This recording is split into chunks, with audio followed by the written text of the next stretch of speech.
All Hit Radio.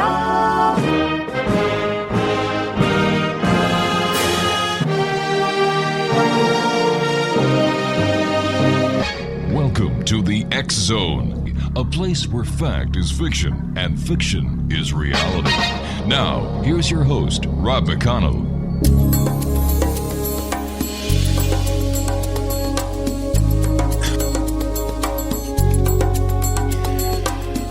And welcome to the X Zone, everyone.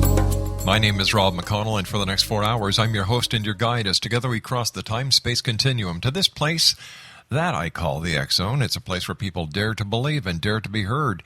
And we're coming to you around the world on the X Zone Broadcast Network, as well as the Global Star Radio Network. That gets us right through Europe, right into Northern Africa, right throughout the Middle East, and all across North America on Galaxy 19. Worldwide toll-free 800-610-7035. Email xzone@xzoneradiotv.com. On all social media sites, X Zone Radio TV, and our website where you can listen to the X Zone 724, 365, www.xzoneradiotv.com. My guest this hour is Jack Duffy. He's a terrorism expert, nationally known legal expert, accredited attorney, and critically acclaimed author of The Man from 2063 and the upcoming novel about terrorism, B.L.A.C.K, M.A.M.B.A. America's plan to fight ISIS are in ruins as militant group fighters come closer to capturing Kobani and have inflicted a heavy defeat on Iraqi army west of Baghdad. The U.S.-led air attacks launched against Islamic State in Syria have yet to prove successful. President Obama's plan to degrade and destroy Islamic State has not even begun to achieve any sort of success. Unfortunately, in both Syria and Iraq, ISIS is expanding its control rather than contracting. Joining me now is Jack Duffy. And Jack, great having you back here in the X Zone. The last time you and I talked, we were talking about The Man from 2063. Yes, that's correct. It's been a little while, but I'm glad to be back. Well, we're glad you're back, Jack. And, just before you and I started talking, there was a news report that it seems that ISIS had previously captured an air base, and now the Iraqi pilots are teaching the ISIS people how to fly jets. I hadn't heard that. That doesn't surprise me, though. Matt and Jack, what's going on?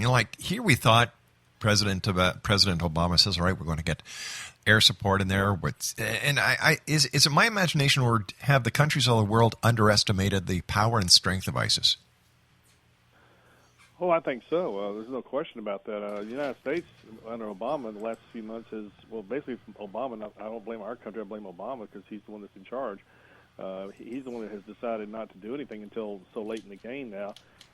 He decided to have airstrikes finally when the military told him you better do something, but that's not going to be enough to take out ISIS. We're going to have to put troops into Iraq and Syria, unfortunately, in my opinion, to stop this army because they've gotten too powerful now, and just bombing is not going to be enough to do it. Jack, why, in your opinion, is the president so hesitant about putting boots on the ground to, just to get the ball rolling? Come on, guys, if we're going to do it, let's do it right. Let's get in there, eradicate them, and get it over with.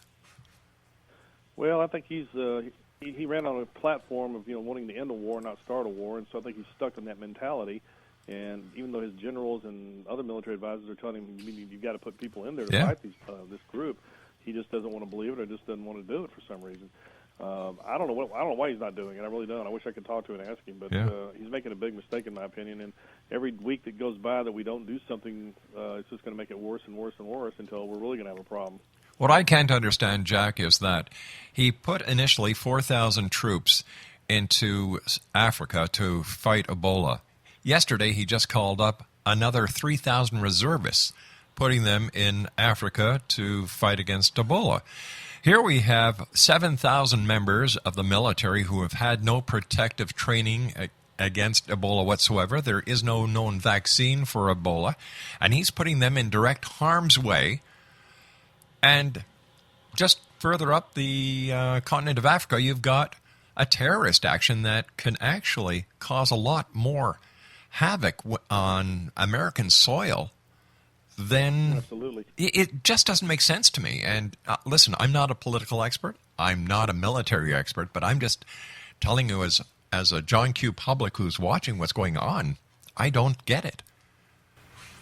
Well, I don't either. Like I said, I'm not a military man either, but I know enough to know from what I've read and researched that when you get a powerful group like this ISIS has become, and they've become very, very powerful, don't make no mistake about it, they're recruiting people from all over the world, which is dangerous. They've got Americans coming over to join them. They've got European people coming in and joining them.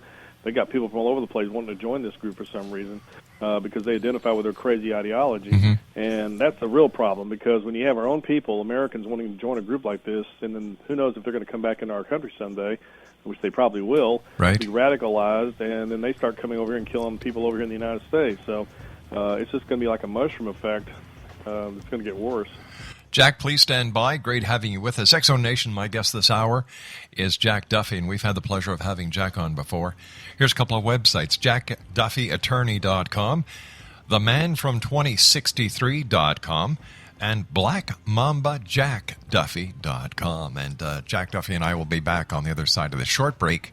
Don't go away.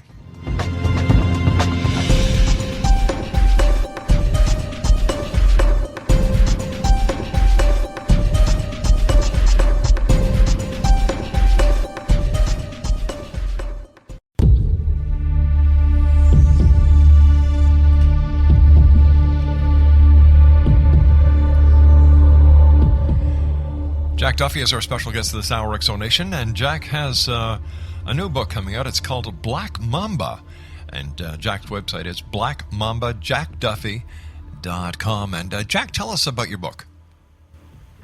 Well, I'm in the process of writing it. It's about 3/4 finished. I should be finished with it in the next 2 months or so, and then I hope to have it published sometime next year. I really think this is going to be a really exciting book, not because I'm writing it, but because I think people are going to like reading it. The book is basically about a terrorist organization, a fictional organization called Black Mamba, and I won't tell the audience what the acronym stands for because I don't want to give it away. But every letter of the name Black Mamba stands for something that makes sense when you put it together. This organization evolves from a rich guy, a billionaire, disenfranchised American billionaire who hates the United States. Of course, this is all fiction. He ends up turning on the United States. He has his own private island in the Pacific Ocean where he's a recluse. And he ends up starting a terrorist network, basically, with his own money, and it grows and grows and grows over time and becomes more and more powerful. He's a herpetologist, and that's where the name Black Mamba comes from, because there's the deadly African snake called the Black Mamba, which I'm sure you're familiar with, that's in Africa. And I researched the Black Mamba snakes. I was always interested in it because every herpetologist and science person who studies snakes will tell you that the Black Mamba is considered the most dangerous snake overall in the entire world, if you're going to rank them all by deadliness. The Black Mamba can kill a man in 15 minutes. If you get anti-venom, you still have a 70% chance of not surviving, even with the anti-venom. It's that powerful. It's the only snake that's ever killed an elephant in the history of the world that we know of. It's that powerful. This kind of snake is fearless. It will attack you at random. It will strike you repeatedly. Every time it hits you, it puts more venom into you. It's one of the most toxic venoms in the entire world. It's very fast-acting. And that's why the death rate is so high. And until there was an anti-venom, it was 100% fatality if you got bit by one. So that's where I got the name for the organization. It kind of fits in with what they do. In the book, they use the Black Mamba snake to kill people, world leaders, instead of just killing with a bomb or shooting them, which is the way most people do it. They use more ingenious methods. They actually have snakes that come out of briefcases or out of compartments on airplanes. And, of course, the snake is there, it bites you, and you're dead. Ouch. So that's the part. So that's what the book's about. But it's a lot more than just that. The heroes of the book are two CIA agents, fictional characters who are patterned kind of like after James Bond. Because as a kid, when I grew up in the '60s, I always loved the James Bond movies. Oh yeah. Specifically Sean Connery. And so I wanted to write a book about a couple of fictional agents like Bond, who are they're my American Bonds. And these guys are the ones that go around and they're fighting this organization throughout the book, taking them all over the world. Doing different things, just kind of like James Bond does in the movie. So it's a very entertaining book. A lot of what's in the book is based on real stuff. It's not all fiction. Like, for instance, a plane gets hijacked, kind of like what happened in Malaysia. I have a different scenario about what happens in my book, but they hijack an American Airlines 777 in my book. Very clever way how they do it. I don't want to give all this away to the audience yet, but they kill a lot of world leaders in the book. They kill the head of Russia, who's based on a person like Putin. I did that because I don't like Putin. But they also kill other leaders in the world. They behead people. Basically, what Black Mamba does is they end up controlling all the terrorist groups that exist in the world. They end up controlling ISIS, Al-Qaeda, the Red Brigade. Every known terrorist group that's ever existed and does exist is basically becomes a member of their organization, or they just get wiped out by Black Mamba.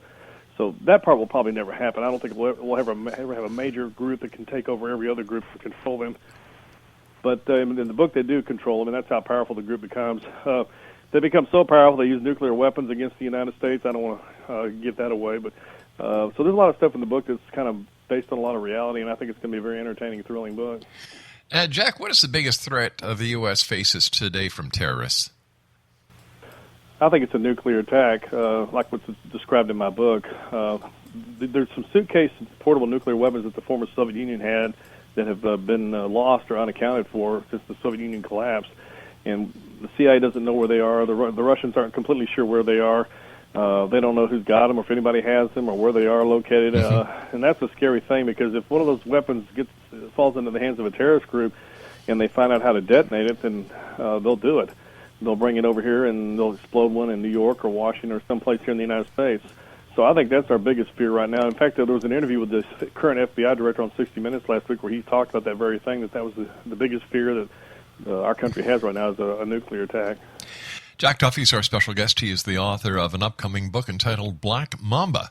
And Jack's website is, he's got 3 of them, but we're going to give you 2 because they're towards the writing that this man has done, and he's done a great job. The first one is themanfrom2063.com and blackmambajackduffy.com.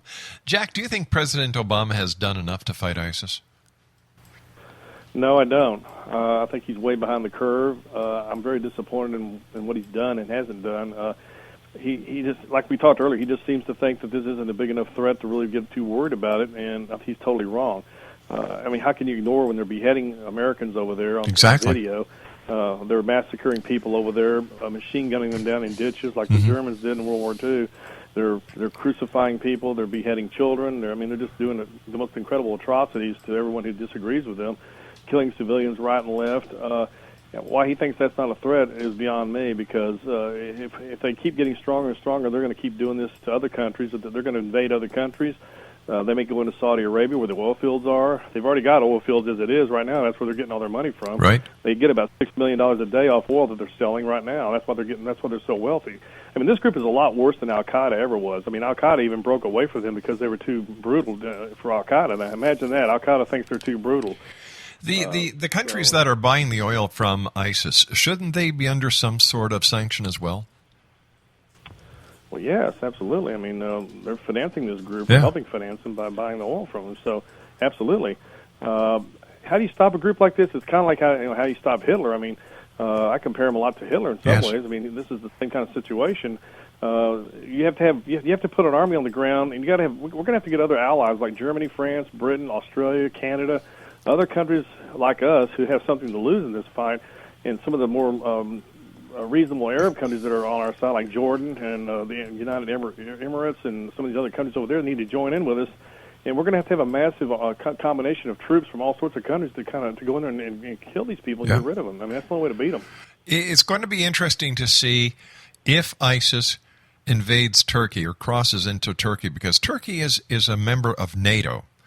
And according to what I understand, Jack, that if one country or one group or one entity attacks any member of NATO, then basically they're attacking all the members of NATO, which include the United States, Great Britain, Canada, and many other countries in the world that love democracy and freedom.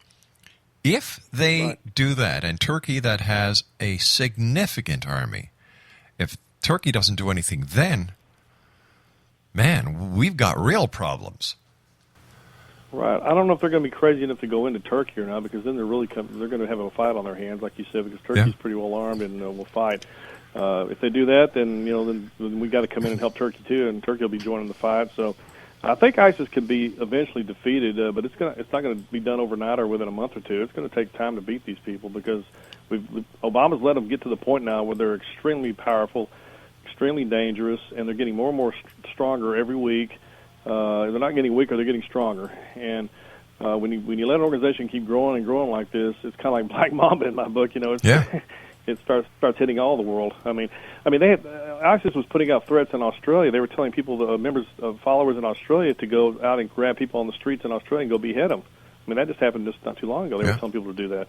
They were telling their followers here in the United States to go hunt down people in the military and get their addresses and kill them in their homes. I mean, they're putting out threats all over the world. I mean, this is not a joke. I mean, this is not something to just take lightly. I mean, these people are serious about wanting to kill everybody.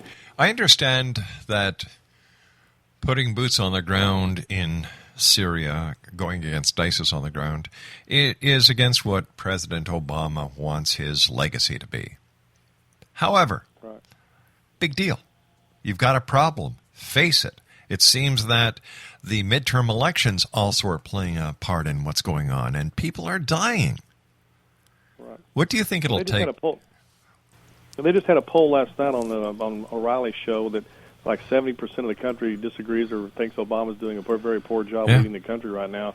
All sorts of polls are saying that people disagree with what he's doing, how he's handling the country, not just foreign policy, but overall economy, everything. So he's not real popular right now. So most Democrats are disassociating themselves from Obama, who are running for office right now. But he still has another 2 years in office. Is there anything that the American voters, the American public can do to either force him to act in their best behalf or get him out of power? Well, the only way you're going to get rid of him is to have him get impeached. Or, of course, I don't want him to get killed, but he'd have to die in office. Sure.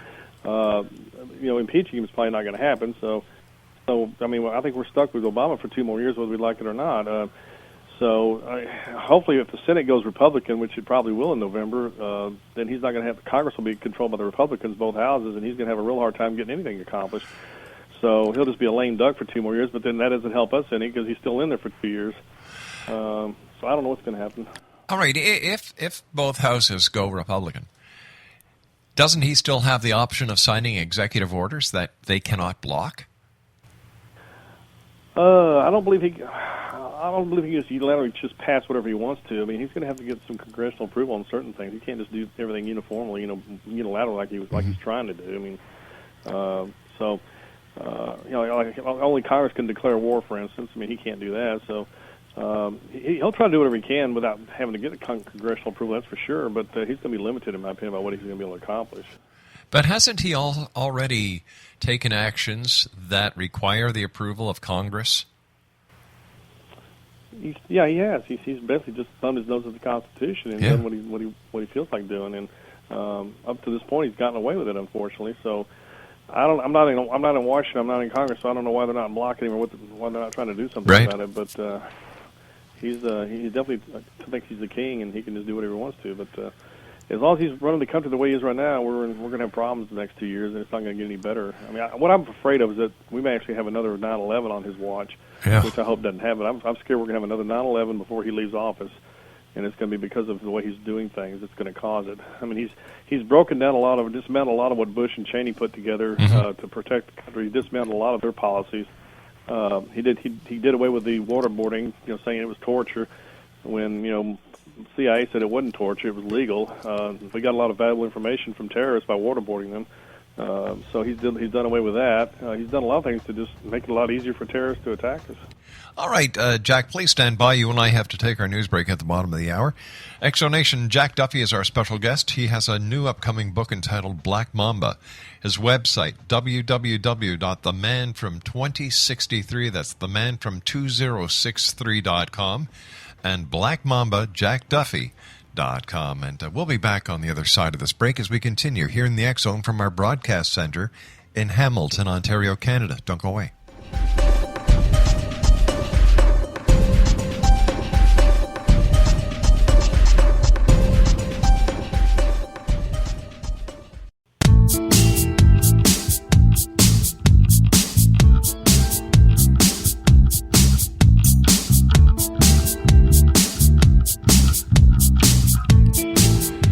Nation, Jack Duffy is our special guest. He is a terrorism expert. He's CEO and president of the Man from 2063, Inc.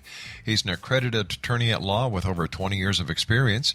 He is an expert in the fields of criminal defense, family law, personal injury. He is ranked in the top 100 attorneys by the Fort Worth magazine. BV, rated by Martindale Hubbell, recognized Jack for his legal ability and expertise. And like I said, he is the author of The Man from 2063, and his up and new coming book is entitled Black Mamba. Jack, when you look at ISIS, and you see the strength and the power and the money that this organization has, and it keeps on amassing, it keeps on getting its arms from the soldiers and the depots that they take over. And now I've even learned through a CNN report that it seems that they are teaching, the Iraqi pilots are teaching ISIS pilots how to fly captured aircraft. So not only are they going to be on the ground, but now they're going to be in the air. This puts a whole new spin on this terrorist group. Absolutely. I hadn't heard about the pilots being trained, but it doesn't surprise me. It's just going to keep getting worse and worse. Once they get pilots who can fly jets, and then they can start shooting planes down and bombing places, and then they have their own little air force, basically. So it's just it's getting out of control real quickly here. Yeah. If I was Obama, here's what I would do. I would immediately start sending ground troops in and encourage other countries to come in and join us with their troops, and I'd start sending troops in and try to surround these people and just start taking them out like Patton did in World War II. I mean, it's the same kind of mentality. It's either them or us. They're not going away, and if we don't do something, they're going to be over here quicker than we think they are, if they're not already over here to begin with. I think they've already got operatives in this country right now, probably. Of course. So, go ahead. It's going to be something to see. In fact, my producer is just getting me the information, and this is from Reuters. Islamic State flying 3 jets in Syria, and this is according to the Reuters news service, and all the other main services, including the BBC, are reporting the same thing. So NBC is also reporting the same story. So obviously the story has been vetted that now we have 3 jets that ISIS are learning how to fly. If this doesn't push the president into making the move that he should make, I don't know what will. Mind you, I don't think that these aircraft that ISIS are learning how to fly are any match for the coalition aircraft. But still, it's a flying bomb. To be honest with you, Jack, I'm surprised they haven't started using biological weapons yet. Because just imagine this: you've got people that have been radicalized from the United States and Canada who are over there in Syria. It wouldn't take very much for the ISIS to get a person who has Ebola. Get these radicalized Westerners infected with Ebola. The World Health Organization says the incubation period for Ebola is not 21 days, it's 42 days. Okay. So you get these people coming back to Canada and the United States with Ebola. If they're going to blow themselves up with a bomb, what would stop them from infecting as many people as they can before they died? You're right. That's exactly correct, and that's something we've got to be concerned about. I agree with you. If they send some people over here who are infected, they could just start getting around people and infecting all sorts of people. Then it just spreads and spreads, and then you got a big epidemic. We don't want to give them ideas, but no, they probably have already thought about that. Sure. And, of course, there's other ways to hit us biologically, too. If they have other types of weapons that we may not be aware that they have, they could have chemical weapons. We don't know what they have or don't have. What I'm concerned about is they could just have people come over here and just randomly start killing people with guns, randomly start killing us with like suicide vests, suicide bombers. Just use that tactic, just have people walk into a crowded place like a movie theater, a shopping mall, or whatever, and blow themselves up and kill 40, 50 people at one time. So, that hasn't happened yet in the United States, but I can see that coming. All sorts of ways they can strike at us. Do you think there's any connection between ISIS and Malaysian Airlines Flight 370 disappearing? That's a good question. I haven't really thought about it. I haven't seen any proof or evidence that they had anything to do with it, but who knows? I mean, Malaysia's got a big Muslim population over there. Exactly. For all we know, they might have had people that were connected with ISIS involved in that. I mean, we still don't know what really happened in that plane yet. We don't know if it crashed or if it was hijacked. They haven't even found the plane, so we don't know what happened to it. Yeah, a lot of when you look at all these things apart, for example, Ebola and then the missing Flight 370 and other little things that have happened over the past year is one thing. But when you start putting them together, it's like, Right. Could there be a connection somewhere? Yeah. So Jack, go on. Getting back to my novel for Yeah. a minute, in my novel, they hijack a plane from Hawaii. The way they do it, and I have a good imagination. That's why I like to write books.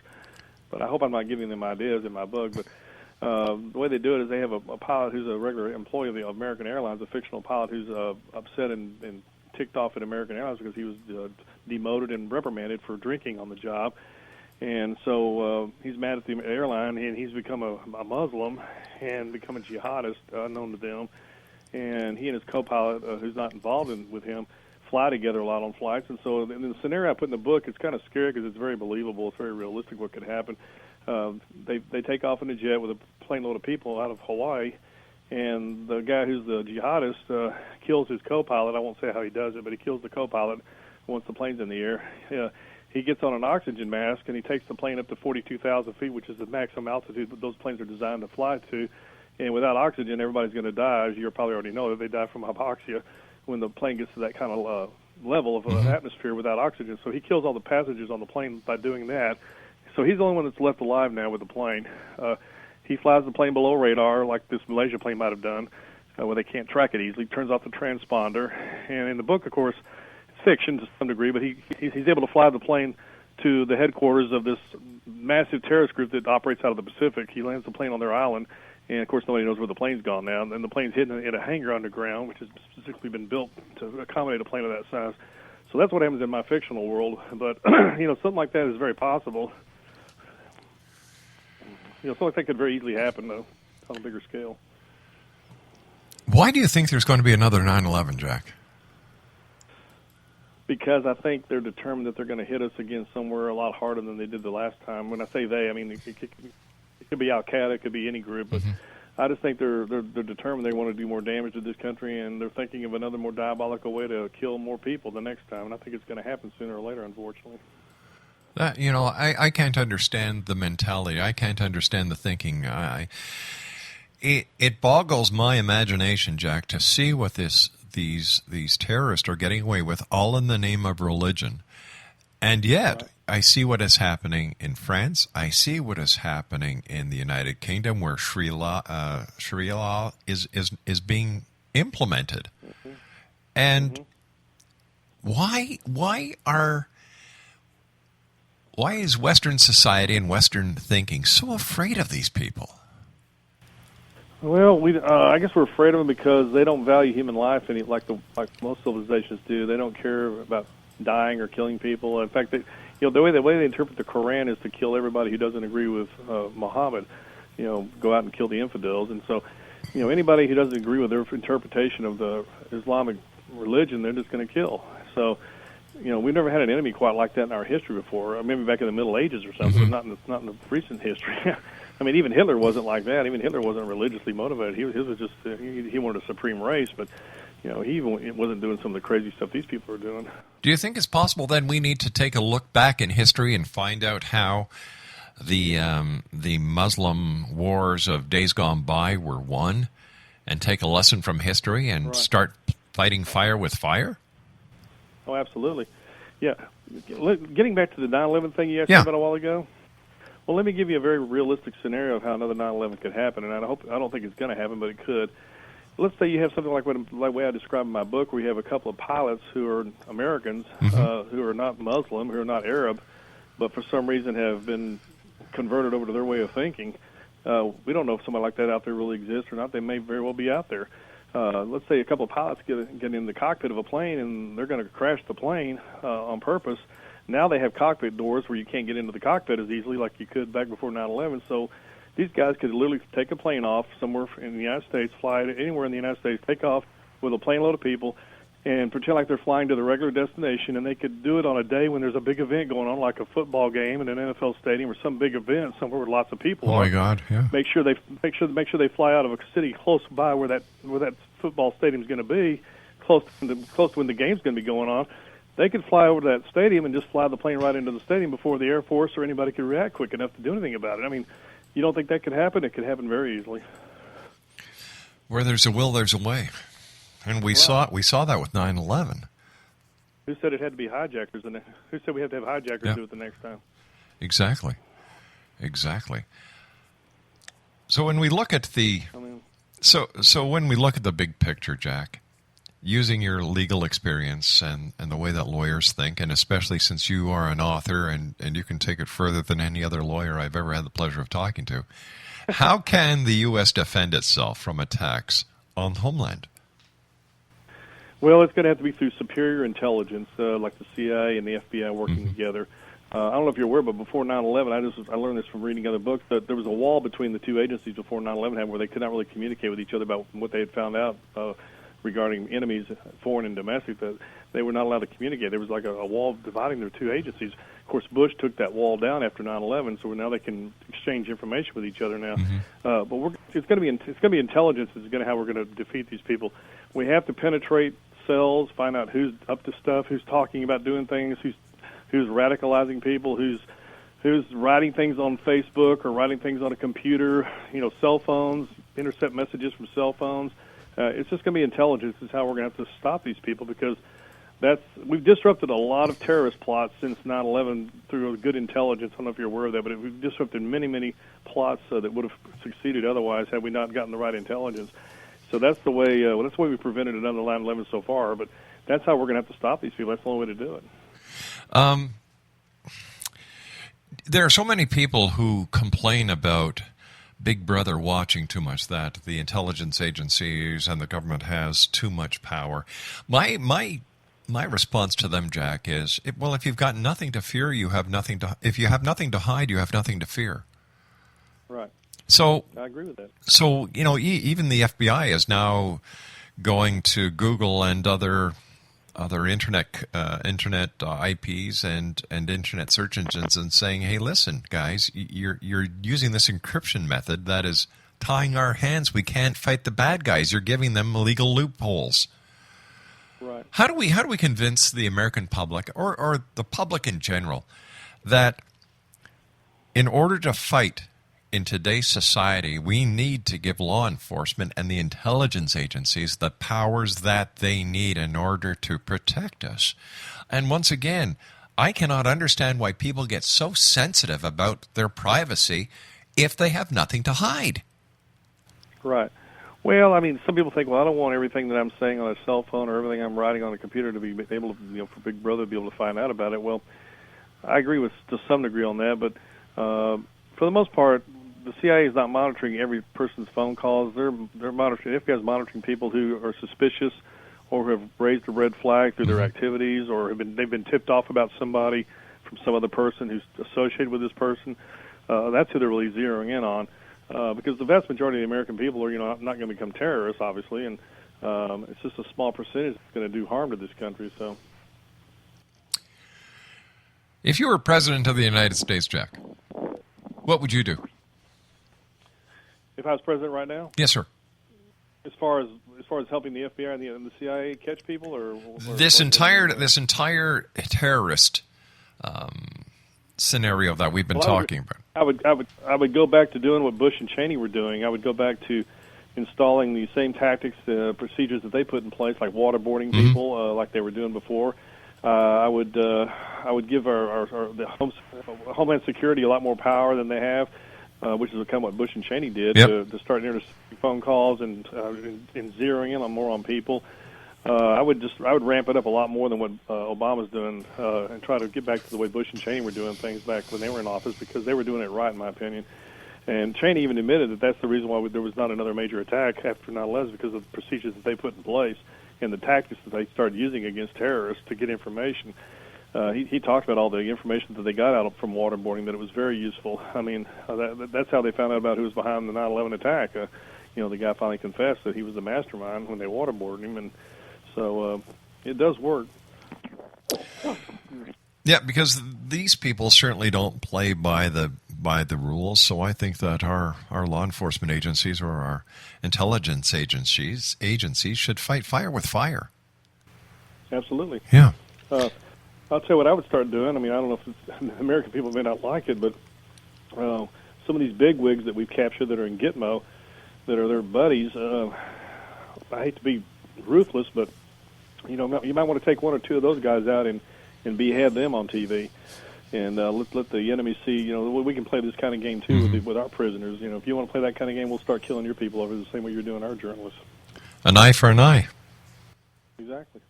Jack, stand by. You and I have to take our final break for this hour. Exonation, Jack Duffy is our guest this hour. Jack has a new book that will be coming out shortly. It's called M.A.M.B.A. Now, here's a couple of websites, www.theman from2063.com and www.blackmambajackduffy.com. Jack and I will be back on the other side of this commercial break as we wrap up this hour here in the X-Zone from our broadcast center in Hamilton, Ontario, Canada. Online 24 hours a day, 7 days a week, 365 days of the year. You can listen to the X-Zone Radio Show at www.xzoneradiotv.com, or you can now call 213-401-0080. I'll be back on the other side of this break with Jack Duffy. Don't go away.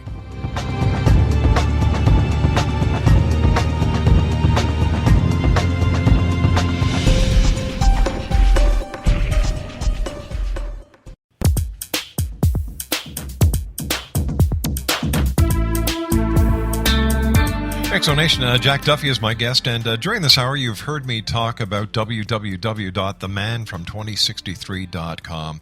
And Jack, I was just wondering if you could just briefly tell our listeners who may not have had the opportunity of hearing you the last time you were on the show about The Man from 2063. Sure. It's a novel about the JFK assassination that I wrote because I've always been fascinated with the Kennedy case, and we've talked about that before on your show. I've been studying the Kennedy assassination for 40-some-odd years now, and was really fascinated with the whole conspiracy side of the case because of what I discovered when I studied it for all those years. So I combined a fictional story with a lot of factual information about a possible conspiracy that might have killed JFK, or rather that I think did kill JFK. And the book is about a lawyer who goes back in a time machine from 100 years after the assassination, and he basically goes back and finds out that there was a conspiracy and that he prevents Kennedy from being killed in the book, and JFK survives and serves out 2 terms and changes everything. And there's no Vietnam War, for instance, because Kennedy doesn't die. And so it's a real interesting book. What do you think happened to JFK? Was he a target of an assassination conspiracy? Was Lee Harvey Oswald the lone gunman? Was there a magic bullet? Was there somebody on the grassy knoll? I think I could prove right now in a courtroom that Oswald didn't even fire a shot, but we don't have enough time to go into all that right now. But there's tons of evidence that's come out in the last 50 years that now proves that Oswald probably didn't fire a shot at Kennedy. But anyway, I do think Oswald was set up by whoever killed the president. I think he was killed by Ruby on purpose to shut him up so there wouldn't be a trial, because the conspiracy knew that Oswald was not the trigger man, and they had to get rid of him. He was their fall guy. They had to have somebody take the blame, and he was the one that was the fall guy. So it was obvious that there was more than one shooter that killed Kennedy because of there's just too much evidence. We don't have time to go into it all right now, but the doctors in Dallas that I talked to, for one thing, all said there was a conspiracy, that there was more than one shooter. There was one from the front and from the back. Wow. So you just start with the doctors to begin with, and you have a conspiracy. So, Jack, what I'd like to do is I'd like to invite you back on closer to the anniversary of the JFK assassination, so we can talk in detail about the conspiracy as well as the assassination. So, Jack, always great talking to you. What's your final message to the X-Zone Nation tonight? Well, I just want us to wake up. I want Obama to wake up before it's too late, because we are under a real threat from this ISIS group. The whole world's under a threat from these people. They're serious about what they're going to do to us if we don't stop them. And I just don't want to wake up someday and have another 9/11 attack happening somewhere in the United States that could have been prevented because we sat around and didn't do anything. So I hope Obama will wake up and go take some direct action to try to fight and kill these people before it's too late. Jack, as always, great talking to you. Where can our listeners get a copy of The Man from 2063? It's available on Amazon. It's also available from Barnes & Noble stores, and it's also available from the publisher Tate Publishing. That's Tate Publishing.com. They sell the book also. It's also out in audio, Kindle, and paperback. Fantastic. Jack Duffy, thank you so much for joining us. Continued success, and I look forward to talking to you in the month of November about the JFK assassination. Until then, my friend, stay Absolutely. safe. Okay, thank you so much. Good night, Jack. Take care of yourself. Exo Nation, my guest this hour has been Jack Duffy, and we've had the pleasure of talking to Jack before about the man from 2063, and Jack will be joining us as we get closer to the anniversary date of that fateful day in November in 1963 when President John F. Kennedy was assassinated. One of the greatest mysteries of all times. Who killed JFK? Some believe Lee Harvey Oswald. Some believe it was the military because they didn't want the war in Vietnam not to happen. Some believe that even President Johnson, then Vice President Johnson, had his hand in it. It's going to be an interesting hour when Jack Duffy joins us back here in the X Zone as we discuss the man from 2063. I'll be back on the other side of this commercial break with the news at 6.5 minutes past the top of the hour. But once again, for more information on Jack Duffy, the man from 2063.com and Black Mamba JackDuffy.com. My name is Rob McConnell. This is the X Zone, a place where people dare to believe and dare to be heard. And we're coming to you from our broadcast center in Hamilton, Ontario, Canada, across North America on Galaxy 19, and now throughout Europe, the Middle East, and Africa on Europe's Hotbird satellite. We'll be back. Don't go away.